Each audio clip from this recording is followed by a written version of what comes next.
ও আমার প্রিয় ভাই, আল্লাহর নবী ভগ্ন হৃদয়ে আবু তালিবের ইন্তেকালের পরে আল্লাহর নবী যার পরনেই কষ্ট পেয়েছেন, আল্লাহর পয়গম্বরের ব্যথার সময়ে মন যখন ভগ্ন হৃদয়ে, এই সময়ে মা খাদিজাতুল কুবরা মাত্র 3 থেকে 5 দিনের মাথায় ইন্তেকাল করেন। উঁচু আওয়াজে বলেন, ইন্না লিল্লাহি ওয়া ইন্না ইলাইহি রাজিউন। আমি একটু আগে বলেছি, মা খাদিজাতুল কুবরা আমার নবীর শুধু স্ত্রী ছিলেন না, স্ত্রী তো ছিলেন। আমার নবীর ডান হাত বলল মা খাদিজা, আমার নবীর বাম হাত হলো মা খাদিজা, টাকা দেবার বেলা মা খাদিজা, ব্যবসা প্রতিষ্ঠান মা খাদিজার, মক্কার সম্ভ্রান্ত ফ্যামিলির খাদিজা, প্রবোধ দেওয়ার সময় মা খাদিজা, আশ্রয় দেওয়ার সময় মা খাদিজা, সান্ত্বনা দেবার সময় মা খাদিজা, নুসরতের সময় মা খাদিজা, মলম ডলার সময় মা খাদিজা, শাস্তি থেকে নিরাপত্তা দেওয়ার জন্য মা খাদিজা। মা খাদিজা শুধু বিবি ছিলেন না, মা খাদিজা আমার পয়গম্বরের জন্য চতুর্মুখী এক বেরিবাদ ছিলেন। আল্লাহু আকবার বলেন। মা খাদিজার ইন্তেকাল হয়ে যায়, আমার নবী ব্যথিত হয়ে গেলেন, কান্নায় ভেঙে পড়লেন। আমার পয়গম্বর কান্নাকাটি করতে করতে অস্থির হয়ে গেলেন। মা খাদিজাতুল কুবরাকে মক্কার সবচেয়ে প্রসিদ্ধ গোরস্থান জান্নাতুল মুআল্লার মধ্যে আমার পয়গম্বর দাফন করলেন। নবীর মন বড় ভাঙ্গা, আবু তালিব মারা গেছে, ও দোস্ত খাদিজাও মারা গেছে। মনে হয় দুনিয়ার মধ্যে আমার পয়গম্বর সাথীহীন হয়ে গেছেন, একা একই হয়ে গেছেন। হায় হায়, কোথায় যাবেন? যাওয়ার মতো কোনো জায়গা নেই মনে হচ্ছে। এই জন্য আমার পয়গম্বর চিন্তা করলেন, দাদা আব্দুল মুত্তালিবের শ্বশুর বাড়ি তায়েফের জমিনে। আমার নবী চিন্তা করলেন, তায়েফের জমিন উর্বর জমিন, তায়েফের আলো বাতাস, মুক্ত আলো বাতাস, আবার আত্মীয়তার বন্ধনে আমার পয়গম্বর ওখানে গিয়ে একটু রিল্যাক্সে যাবেন, আর একটু দাওয়াত ও তাবলীগের কাজ করবেন। আমার নবী গিয়েলেন, তায়েফের ময়দানে গেলেন। দোস্ত, 3টা যুবক কি সর্বপ্রথম আমার পয়গম্বর দাওয়াত ও তাবলীগের মেহনতের আওয়াজ দিয়া দিলেন, ইয়া আইয়ুহান নাস কুলু লা ইলাহা ইল্লাল্লাহ, লা ইলাহা, জোরে, লা ইলাহা ইল্লাল্লাহ।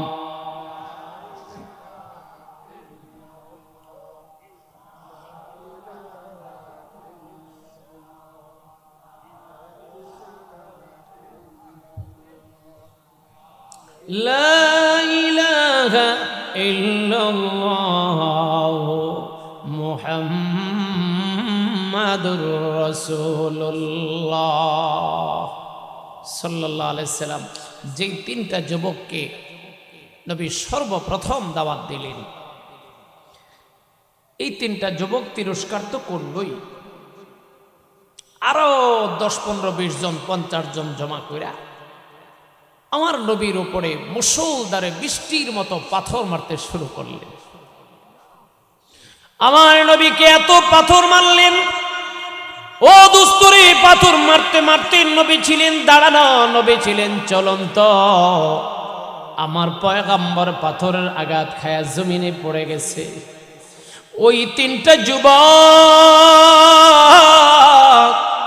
আমার পয়গম্বরকে আবার দাঁড় করিয়েছেন, আবার পয়গম্বরকে পাথর মারছে, আবার পয়গম্বর জমিনের মধ্যে শুয়ে পড়ছে। ও দোস্তরে, নবী মক্কা থেকে যাওয়ার সময় আমার পয়গম্বরের বডিগার্ড হিসাবে হযরতে যায়েদ ইবনে হারেসা রাদিয়াল্লাহু তাআলা আনহুকে নেওয়া হয়। হযরতে যায়েদ ইবনে হারেসা আমার নবীকে বাঁচাবার জন্য মাথা ফাটাইছে, চেহারাটা রক্ত রঞ্জিত হয়ে গেছে, গোটা শরীরটা রক্তে ঝাঁঝরা হয়ে গেছে রে ভাই। আমার পয়গাম্বর জমিনের মধ্যে পড়ে গেছে, আমার পয়গাম্বরের রক্তে গোটা তায়েফের জমিনটা লালে লাল হয়ে গেছে। এমন সময়ে দোস্ত ওই তায়েফের মধ্যে দুইটা যুবক ছিল রে, একজনের নাম রবিয়া, উতবা ইবনে রবিয়া, আর একটা যুবকের নাম সাইবা ইবনে রবিয়া। এক বাবার দুই ছেলে, এই দুই ভাই মুহাম্মদের গায়ে অত্যাচার দেখে মনের মধ্যে মায়া আসছে। ওই দুই যুবকের একটা বাগান ছিল রে ভাই, ওই বাগানটা ছিল আঙ্গুরের বাগান। ওই আঙ্গুরের বাগানের জন্য দোস্ত একজন সিকিউরিটি গার্ড ছিল, ওর নাম ছিল আদ্দাস। এই রবিয়া, সাইবা ইবনে রবিয়া, উতবা ইবনে রবিয়া, এই দুইজন বাগানের মালিক কর্মচারী আদ্দাসকে ডাক দিয়া কয়, আদ্দাস, এই লোকটার চেহারা দেখে মনে হয় ভদ্রলোক, এই লোকটার চেহারা দেখে মনে হয় অমায়িক লোক। ও দোস্তরে, আদ্দাসকে ডাক দিয়া কয়, এই লোকটাকে আমার আঙ্গুরের বাগানে নিয়ে আসো, আমার আঙ্গুরের বাগানের গাছের ভিতরে ছায়া তলে বসায়া দাও, আমার আঙ্গুরের বাগান থেকে সুন্দর করে এক ছড়া আঙ্গুর আমার পয়গাম্বরের হাতে পৌঁছায়া দাও। মনে হচ্ছে লোকটার চেহারা দেখে ভদ্র, সুবহানাল্লাহ কোন, আর একটু জোরে বলেন। নবীর চেহারা দেখলে কাফেরও বুঝতে পারত এটা মিথ্যা মানুষের চেহারা হতে পারে না, এটা জেনতেন কোন মানুষের চেহারা হতে পারে না। এই নূরানি চেহারার নূরানি ঝলক যার নজরে পড়েছে মুসলমান হয়ে গেছে। আল্লাহু আকবার।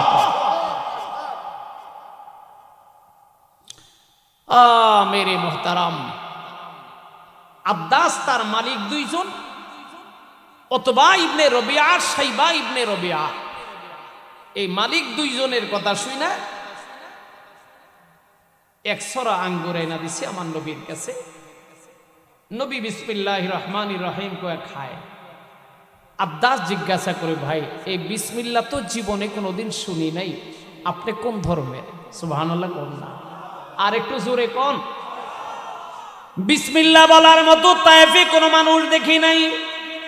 তায়েফে যা আছে বিসমিল্লাহ তাওয়াল উজ্জা, বিসমিল্লাহ তাওয়াল উজ্জা, বিসমিল্লাহ তাওয়াল উজ্জা। আমরা যেমন আল্লাহর নামে খাই, কাফেররা লাত আর উজ্জার নামে খাইতো। জোরে কোন নাউজুবিল্লাহ। কয় ভাই আপনি কইতে আইছেন? কয় আমি তো মক্কা থেকে আইছি। আপনার নাম কি? কয় আমার নাম মুহাম্মদ। আপনি যে বিসমিল্লাহ কইলেন, বিসমিল্লাহ কওয়ার মতো লোক তো জীবনে দেখি নাই, আপনি কে? কয় আমি হইলাম আখিরি জামানার পয়গাম্বর মুহাম্মদুর রাসূলুল্লাহ সাল্লাল্লাহু ওয়া ফখরে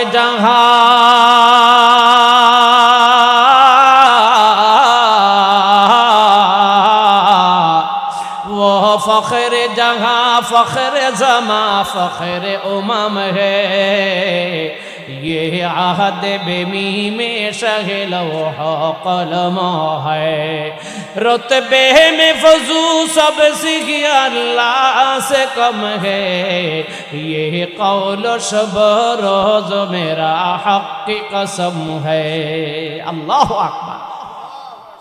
আদ্দাস কে আমার নবী ডাক দিয়ে কই, তোমার নাম কি? কয় আমার নাম আদ্দাস।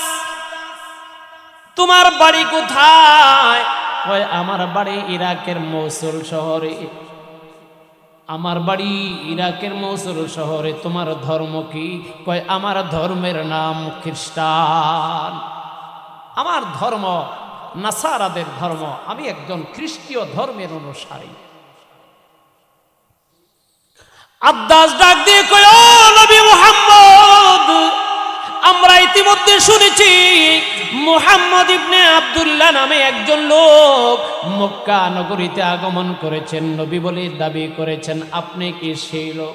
আমার নবী ডাক দিয়ে কয়, এই আদ্দাস, আমি সেই লোক, আমি মুহাম্মদুর রাসূলুল্লাহ, আমি মুহাম্মদ ইবনে আব্দুল্লাহ এবং মুহাম্মদুর রাসূলুল্লাহ। আমি আখিরি জামানার পয়গাম্বর হয়ে তোমাদের কাছে আসছি। আদ্দাস ডাক দিয়ে কয়, ও নবী মুহাম্মদ, আশহাদু ইন্নাকা রাসূলুল্লাহ, এ পয়গম্বর আমি আদ্দাস সাক্ষী দিলাম আপনি আল্লাহ পাকের একজন পয়গম্বর এবং রাসূল। আমি মুসলমান হয়ে গেলাম আপনার মতো নবীকে পায়া। এখনো যদি কালিমা পড়তে দেরি হয় তবে আমি তো হতভাগা, আমি তো পোড়া কবাইল্লা, আর দেরি করতে চাই না। আশহাদু আন্নাকা রাসূলুল্লাহ, আমি সাক্ষী দিতেছি আপনি একজন আল্লাহর প্রেরিত রাসূল। জোরে বলতে হবে আল্লাহু আকবার।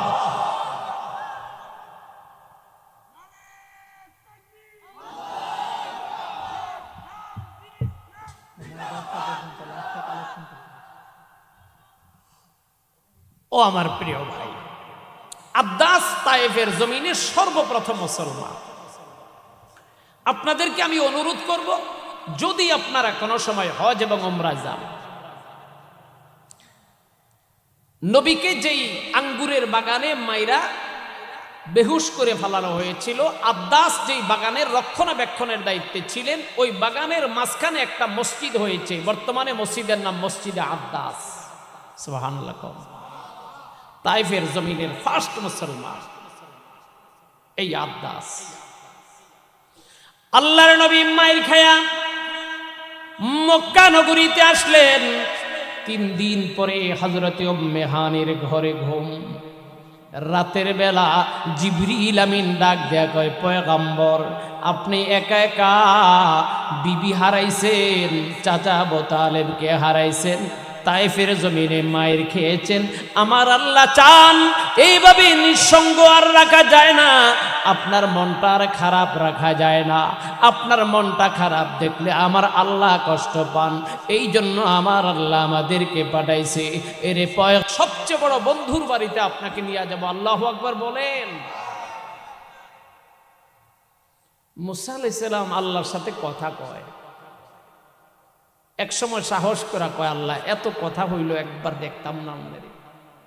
আল্লাহ ডাইরেক্ট কয়, লাং তারানে কি দেখবি, কথা কইটুকে আছে একটু ভালো, কথা কইতে চাইলে আমাকে দেখতে পারবি না, লাং তারানি। মুসা আলাইহিস সালাম কয়, কিন্তু মন তো মানে না, মন তো কথা কন না কেন, মন মানে না। প্রেমিকার প্রেমিকা, মাঝখানে নদী, কনকনে শীত। প্রেমিকায় কইছে রাত্রে 12টার সময় আজকে আইস। প্রেমিকা আয়া দেখে নদীর পারে নৌকা নাই, কনকনে শীত। লুঙ্গিটা খুইলা, গামছাটা পিন্দা, লুঙ্গিটা মাথাত লইয়া এই বুড়িগঙ্গা নদীর সাঁতার শুরু করছে। প্রেমে শীত মানে না, প্রেমে নৌকা নাই মানে না, প্রেমে ও দোস্ত কাল বৈশাখীর ঝড়ের তাণ্ডব মানে না, প্রেম বঙ্গোপসাগর মানে না। প্রেম চায় প্রেম, প্রেমিক আর প্রেমিকার সঙ্গে মিলিত হওয়া। আল্লাহু আকবার কর। এরপরে মুসা আলাইহিস সালাম আল্লাহ দেখতাম, আবার কোস দেখতি বলে হ। তো আল্লাহ তাআলা কয়, ঠিক আছে, ওয়ালা কিনিনজুর ইলাল জাবাল, তুর পাহাড়ের দিকে তাকা, ফাইন ইস্তাকাররা মাকানাহু ফাসাউফা তারানি। আমার আপনার ঝলক, আমার নূরের তাজাল্লির কোটি কোটি কোটি কোটি বাগের এক বাগের ঝলক তুর পাহাড়ে নাজিল হবে। দেখে যদি স্থির থাকতে পারবি, ফাইন ইস্তাকাররা মাকানাহু ফাসাউফা তারানি, আমি বুঝবো আমাকে দেখতে পারবি। আল্লাহর আপনার ঝলক তুর পাহাড়ে নাজিল হয়েছে। মুসা আলাইহিস সালাম দেখেছেন তুর পাহাড় ছাই। ফাখাররা মুসা সাইকা, আমার পয়গম্বর মুসা বেহুশ হয়ে জমিনে পড়ে গেছেন। সুবহানাল্লাহ পড়ে। এত পয়গম্বর মুসার কথা বললাম, আর জিবরিল কয়, পয়গম্বর আপনি চলেন। কোথায়? বলে আল্লাহর বাড়িতে, আল্লাহর সামনে বসে কথা বলবেন। দিদারে খোদা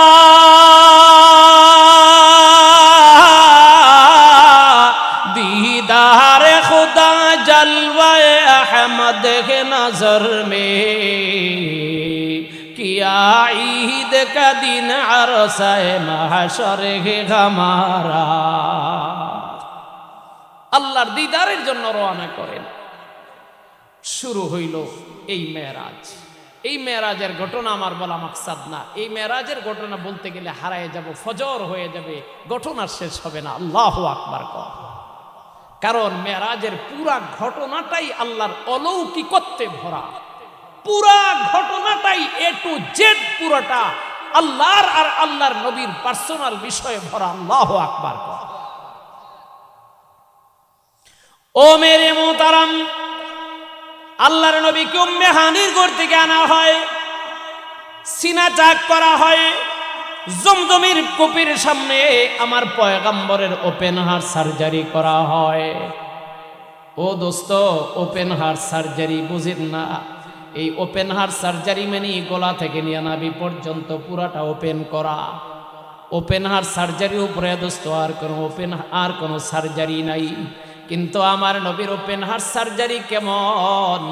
একটা ইনিস্থেশিয়াও লাগে নাই, একটা ব্যথার ইনজেকশনও লাগে নাই। ও দোস্তরে, এত বড় অপারেশন করার পরে মাসের পরে মাস ওষুধ খাওয়া লাগে রে ভাই। এত বড় ওপেন হার্ট সার্জারির পরে আমার পয়গম্বর একটা প্যারাসিটামল খাওয়া লাগে নাই। এটা হলো কুদরতি ওপেন হার্ট সার্জারি। কেন? যে আল্লাহর নবীকে যে জগতে নিয়ে যাওয়া হবে, সেই জগতের আলো বাতাস। সবচেয়ে বড় কথা হলো আল্লাহ পাকের নূরের তাজাল্লি। সুম্মা দানা ফাতাদাল্লা, নবী আল্লাহর সামনে বসবেন, বসার জন্য তো সেই যোগ্যতা তার দিতে হবে।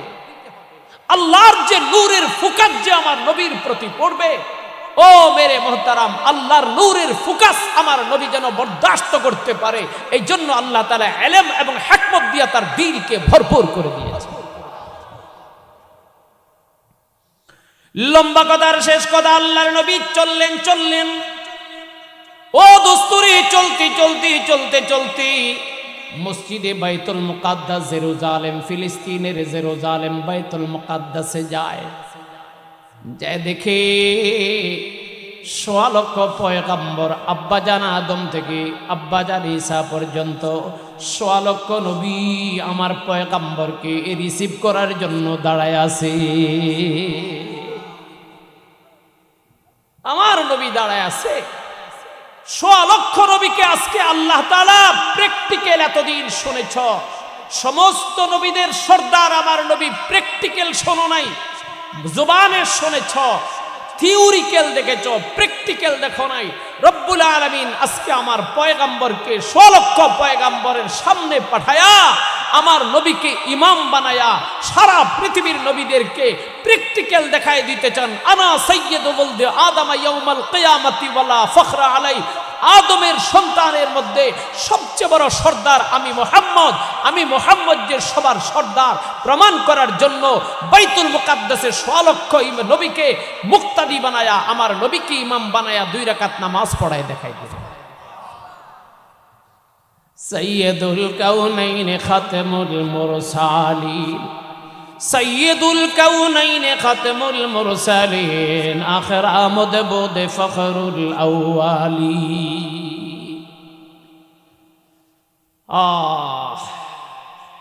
চলেন সামান্য একটা আকাশ পাড়ি দিয়ে আমরা ঘটনাটা শেষ করি।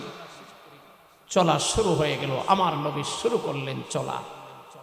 হাদিসের ভিতরে এই মেরাজের সফর আলোচনা করতে গেলে 2টা বাহনের নাম আসে। একটা বাহন বুরাক, একটা বাহন রফরফ। ঘুমাই গেছেন আপনারা? একটা বাহনের নাম বুরাক। বুরাক শব্দের অর্থ, বারকুন শব্দ থেকে বুরাক, বারকুন শব্দের অর্থ বিজলি, বিজলি শব্দের অর্থ বিদ্যুৎ, বিদ্যুতের সহজ বাংলা হলো কারেন্ট। কি? কারেন্ট। আল্লাহ আল্লাহ আল্লাহ, কারেন্টের গতি কত?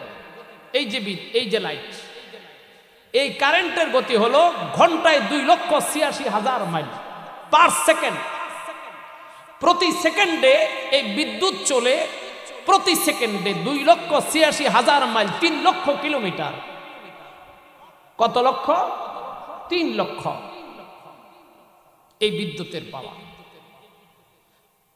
ও আমার প্রিয় ভাই, ভালো করে বুঝবা, মসজিদে বাইতুল মুকাদ্দাসের কুটির সঙ্গী বুরাক বেঁধে আল্লাহর পয়গম্বরের ঊর্ধ্ব গমনের জন্য আল্লাহ পাকের পক্ষ থেকে একটা এসকেলেটর আনা হয়, একটা চলন্ত সিঁড়ি আনা হয়, একটা লিফটের ব্যবস্থা করা হয়, যেটাকে হাদিসের ভাষায় বলা হয় রফরফ। কি বলা হয়? ও দোস্ত, রফরফের গত কত, এটা বোঝাবার জন্য একটা বিজ্ঞানের কথা বলি। বিজ্ঞান বলে দুনিয়ার জমিন থেকে আকাশের মধ্যে আকাশ পর্যন্ত মাঝামাঝি একটা গ্রহ আছে দোস্ত, এই গ্রহটার নাম কোয়াসার। এই গ্রহটার নাম হলো কোয়াসার। এই কোয়াসার গ্রহটা কোথায় একটু বুঝেন। আজকের পৃথিবীর সবচেয়ে দ্রুতগামী যান বাহন, এটার নাম রকেট। এটার নাম কি? সবচেয়ে দ্রুত গতিতে চলে, ঘন্টায় 2000 মাইল। কত? এরোপ্লেন বা বিমান, এয়ারলাইন্স, এগুলি ঘন্টায় চলে 1200 থেকে 1400 কিলোমিটার, আর রকেট চলে ঘন্টায় 2000 কিলোমিটার। এটা সবচেয়ে দ্রুতগামী যান, এর চেয়ে আর দ্রুতগামী কোনো যান নেই, বাহন নেই। বিজ্ঞান বলে কিয়ামতের আগে এমন কোন বাহন যদি আবিষ্কার করতে সক্ষম হয়, যেই বাহনটার প্রতি সেকেন্ডের গতি হলো 3 লক্ষ কিলোমিটার। বলেন কত লক্ষ? কত লক্ষ? 3 লক্ষ কিলোমিটার প্রতি সেকেন্ডে। যদি প্রতি সেকেন্ডে 3 লক্ষ কিলোমিটার গতিতে চলতে পারে এমন কোন বাহন যদি কিয়ামতের আগে আবিষ্কার হয়, ওই বাহনও যদি বিরখাল এলাকার কোন মুসলমান চড়ে বসে কোয়াসার গ্রহে যেতে তার সময় লাগবে 1000 কোটি বছর। আর একটু জোরে কম। মেরাজ বুঝাই আপনাদেরকে, মেরাজের চাঁদ। মেরাজ বুঝা অনেক সহজ। মেরাজের ঘটনার শুরুতে আল্লাহ সুবহান কেন বললেন, এটার ব্যাখ্যা আমরা বুঝি নাই, এখন বোঝা সহজ হয়েছে। কেন আল্লাহ সুবহান শব্দটা বললেন? কতটা বিস্ময়কর, কতটা হতবাককর, কতটা অবিশ্বাস্যকর বিষয় ছিল মেরাজের বিষয়। এই জন্যই তো আবু জাহিল্লা বিশ্বাস করে নেই, মক্কার কাফেররা বিশ্বাস করে নেই। কয় কি মুহাম্মদ এটি কি কয়? মক্কা থেকে বাইতুল মুকাদ্দাস যাইতে সময় লাগে 3 মাস, আসতে লাগে 3 মাস। উপরেরটা বাদ দেন, আবু জাহিল্লা কয় 6 মাসের রাস্তা এক রাতে পাড়ি দেওয়া এটাই তো অসম্ভব, উপরেরটা বাদ। ও দোস্ত, এই কোয়াসার গ্রহে যেতে সময় লাগবে 1000 কোটি বছর। যদি বাহনের গতি হয় পার সেকেন্ড 3 লক্ষ কিলোমিটার, 1000 কোটি বছর লাগবে কোয়াসার গ্রহে যেতে। ওই কোয়াসার গ্রহ থেকে প্রথম আকাশ পর্যন্ত যেতে সময় লাগবে আরো 1000 কোটি বছর। কত কোটি হলো? জোরে কর। 2000 কোটি বছর লাগে জমিন থেকে আকাশের নিচের অংশে যেতে। এবার আকাশের নিচের অংশ থেকে উপরের অংশ, মানে পেট থেকে পিঠ পর্যন্ত দূরত্ব দুনিয়ার জমিন থেকে আকাশ পর্যন্ত যতটুকু, তাহলে জমিন থেকে আকাশ পর্যন্ত দূরত্ব যদি 2000 কোটি বছরের রাস্তা হয়, কোন বাহনে? যেই বাহনের গতি হয় প্রতি সেকেন্ডে 3 লক্ষ কিলোমিটার। এই একটা আকাশ পাড়ি দিতে সময় লাগে 4000 কোটি বছর। আর একটু জোরে কম। এমন আকাশ কয়টা? ঘুমাই গেছেন গা? 7টা। কয়টা? কয়টা? 7টা। তাহলে এই একটা আকাশ পাড়ি দিতে যদি 4000 কোটি বছর লাগে, 7টা আকাশ পাড়ি দিতে 4 7 কথা কন না কেন? 28000 কোটি বছর লাগে শুধু জমিন থেকে আকাশে যাইতে। সুবহানাল্লাহ কয় না?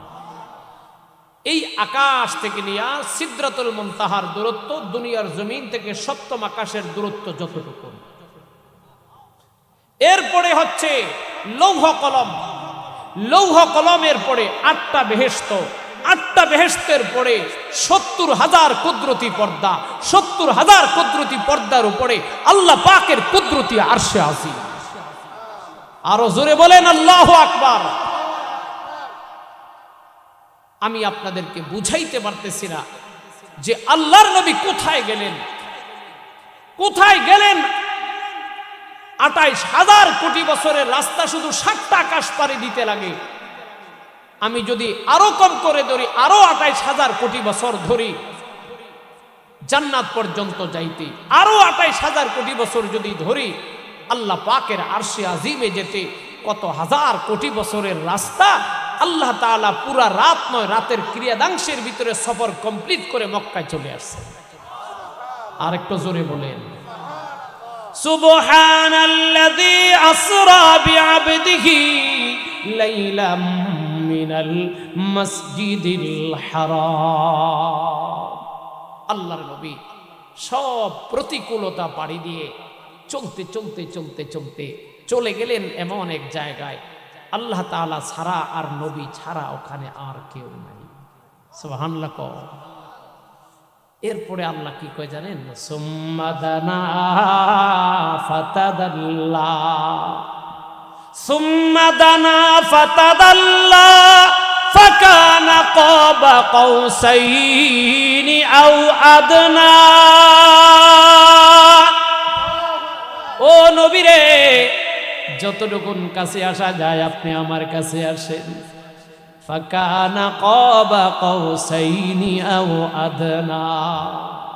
ধেনুকের এক মাথা থেকে আরেক মাথার দূরত্ব যতটুকুন, আমার আল্লাহর মধ্যে আমার নবীর ভিতরে ততটুকুন দূরত্ব। শুরু হোক কথা, লম্বা কথা দোস্ত, আমি আগেই বলেছি এই ঘটনার বিবরণে গেলে রাত শেষ হয়ে যায়। এই ঘটনার একদম শেষ ফিনিশিংয়ে আমার নবী আবার রওনা হচ্ছেন। মাঝখানে হাজার হাজার কথা। নবী যখন তার বাড়িতে রওনা হয়, আল্লাহ তাআলা বললেন, নবী আপনি আমার বাড়িতে আসছেন, আমি এত বড় মহান স্রষ্টা, আমার কাছে আসবেন খালি হাতে যাবেন, তা কি হয়? বলেন না কেন, তা কি হয়? আল্লাহর নবীকে আল্লাহ তাআলা ডাক দিয়ে বলেন, ও নবী, আমি আপনাকে কয়েকটা স্পেশাল হাদিয়া দিতে চাই। ও পয়গম্বর, এই কয়েকটা হাদিয়ার মধ্যে একটা হাদিয়া হলো সূরা ফাতিহার নামের দৌলতটা আমি আপনাকে আপনার উম্মতকে দিতে চাই। 2 নম্বর দৌলত সূরা বাকারার মধ্যে রব্বানা লা তুআখিদনা ইন নাসিনা আও আখতানা। এ পয়গম্বর, সূরা বাকারার লাস্টে কয়েকটা স্পেশাল নিয়ামত আমি আপনাকে আপনার উম্মতকে দিতে চাই। 3 নম্বর, এ পয়গম্বর, আপনার উসিলায় আমি আপনার উম্মতকে একটা বেনিফিট দিতে চাই। আপনার উম্মত যদি জীবনে কোনোদিন শিরকে গুনাহ না করে আর তওবা করে আমার কাছে যদি আসতে চায়, আমি ওয়াদা করলাম আপনার উম্মতকে মাফ করে জান্নাতে দিয়ে দিব। আপনার উম্মত যদি শিরকি গুনাহ না করে, বলেন কি গুনাহ? শিরকি গুনাহ যদি না করে আর আমার কাছে যদি তওবা করে মাফ চায়, তওবা করে যদি আমার কাছে আসতে পারে, আমি তাকে মাফ করে আমার জান্নাত তাকে দিয়ে দিব। এই অফার আমি কাউকে দিইনি। সবচেয়ে বড় নিয়ামত ও নবী, 4 নম্বর নিয়ামত, ইন্না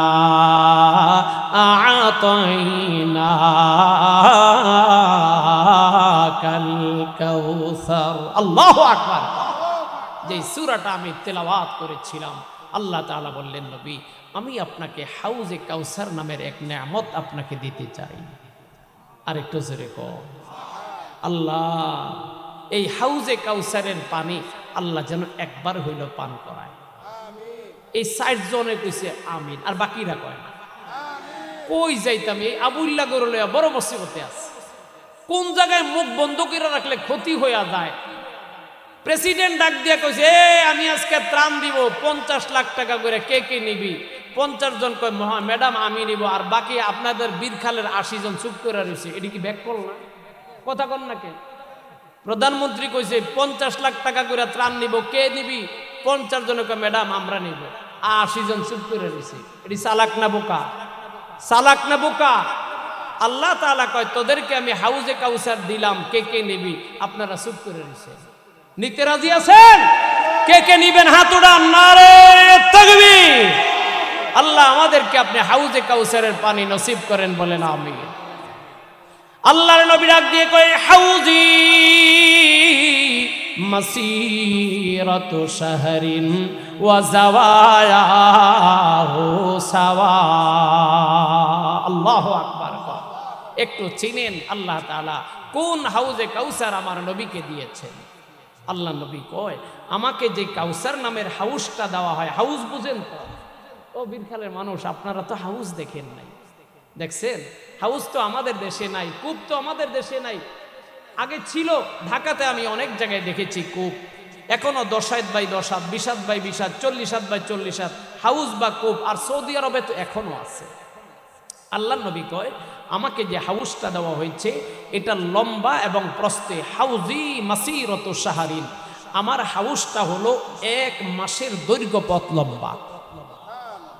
আর একটু জোরে কও, এই 1 মাসের দৈর্ঘ্য পথ লম্বা, এটা কি ঠেলা গাড়ির রাস্তায়, না ভ্যানে, নাকি বেবি ট্যাক্সিয়ে, নাকি সিএনজি, নাকি প্রিমিওতে, না এলিয়নে, না ট্রেনে, না বিমানে, না হেলিকপ্টার, না রকেটে, না পকেটে, এটা আল্লাহ ছাড়া কেউ জানে না। তবে আল্লাহ নবী বলেছেন হাউজি মাসিরত শাহরিন, আমার হাউসটা আল্লাহ যেটা দিয়েছেন এটা দৈর্ঘ্যে 1 মাসের লম্বা পথ রাস্তা।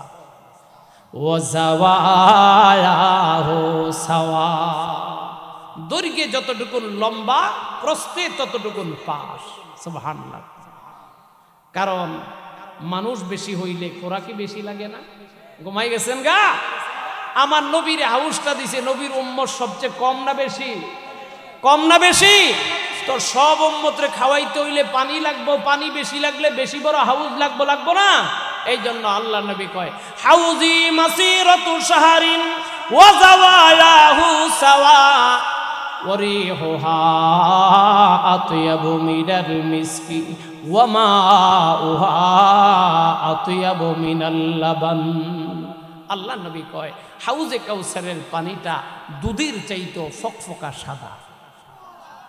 আরো জোরে কয় ওয়া রিহুহা আতয়াবু মিনাল মিসক, হাউজে কাউসারের পানিটা মেশকো আম্বর মিরিকো নাবিয়ার কস্তুরীর চাইতো বেশি সুগন্ধিময়।